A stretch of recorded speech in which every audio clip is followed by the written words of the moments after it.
भक्तों राधे राधे। अगर आपने असल आस्था को सब्सक्राइब नहीं किया है तो इसे सब्सक्राइब कर लें, क्योंकि असल आस्था पर हम आपको समय समय पर धर्म ग्रंथ से जुड़ी जानकारियाँ, पौराणिक कथाओं से जुड़ी जानकारियाँ व आपके जीवन में घटने वाली समस्याओं का समाधान व शास्त्रों के अनुसार अलग अलग जानकारियाँ देते हैं। आज हम आपको श्री राम के सबसे प्रिय वृक्ष के बारे में जानकारी दे रहे हैं। आपको बता दें, मर्यादा पुरुषोत्तम भगवान श्री राम का प्रिय पौधा था पारिजात। पारिजात को हिंदू धर्म में काफी पवित्र माना जाता है। हरिवंश पुराण में इस वृक्ष को कल्प वृक्ष के नाम से भी जाना जाता है। तो आइए भक्तों, आज हम आपको पारिजात वृक्ष का महत्व और उससे जुड़ी हुई पौराणिक कथाओं के बारे में बताते हैं। पारिजात वृक्ष को भगवान श्री राम का सबसे प्रिय माना जाता है। इस पौधे के साथ साथ इस पर आने वाले नाजुक सफ़ेद फूल और उनकी मनमोहक खुशबू का भी हिंदू पौराणिक कथाओं में बहुत महत्व है।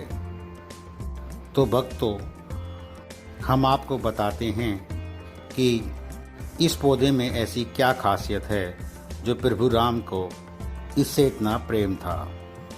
इससे पहले अगर आपने असल आस्था को सब्सक्राइब नहीं किया है तो इसे सब्सक्राइब जरूर कर लें। पारिजात वृक्ष से जुड़ी पौराणिक कथाएं। जब देवता और असुर समुद्र मंथन कर रहे थे तो तभी समुद्र में से कुछ चीज़ें परिणाम स्वरूप बाहर निकल रही थी।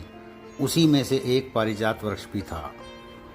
देवता और असुरों में दोनों को एक साथ इस पारिजात पौधे को पाने की होड़ लग गई और दोनों किसी न किसी तरीके से इस पौधे को यानी पारिजात को पाना चाहते थे।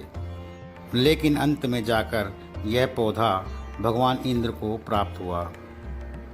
पारिजात को भगवान इंद्र इसे अपने इंद्रपुरी ले गए, जहां उन्होंने स्वर्गलोक के बगीचे में इसे लगा दिया और बाद में अर्जुन इस पौधे को धरती पर ले आए, जो इंद्र देव के बेटे थे। आपको यह भी बता दें कि पांडवों की मां कुंती इस पौधे के सफ़ेद फूलों का इस्तेमाल भगवान शिव की आराधना के लिए करती थी। कुछ पौराणिक कथाओं के मुताबिक ऐसा माना जाता है कि यह पौधा कुंती के राग से उत्पन्न हुआ था। तो दूसरी ओर कुछ कथाओं में यह भी कहा जाता है कि भगवान श्री कृष्ण इस पौधे को एक डाली चोरी करके अपने एक बगीचे में लगा दी थी। चोरी करने का कारण यह बताया जाता है कि नारद मुनि ने एक बार सत्यभामा, जो भगवान कृष्ण की पत्नियों में से एक थी, उसको पारिजात के फूल दिए थे। सत्यभामा फूलों की खुशबू से बहुत खुश हुई और अपने आप रोक नहीं पाई। उन्होंने इस पौधे की मांग की। तब नारद मुनि ने कहा कि यह वृक्ष भगवान इंद्र के बगीचे में है, लेकिन अगर वे चाहें तो भगवान कृष्ण को मनाकर उन्हें यह वृक्ष लाने के लिए इंद्रपुरी भेज सकती हैं। सत्यभामा ने नारद मुनि की बात मानकर ऐसा ही किया, लेकिन नारद मुनि ने जाकर इंद्र भगवान को चेतावनी दे दी कि कोई व्यक्ति इस पेड़ को चुराने की कोशिश करेगा। भगवान कृष्ण जब इसकी डाली चोरी करके ले जा रहे थे, तब इंद्र ने उन्हें देख लिया और दोनों के बीच में लड़ाई शुरू हो गई।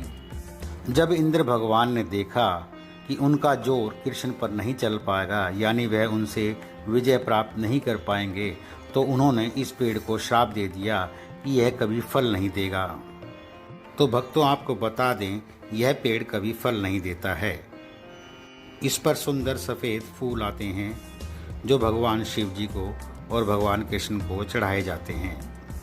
आइए भक्तों, अब हम आपको बताते हैं पारिजात वृक्ष का महत्व। हरिवंश पुराण में इस वृक्ष को कल्प वृक्ष के नाम से भी जाना जाता है।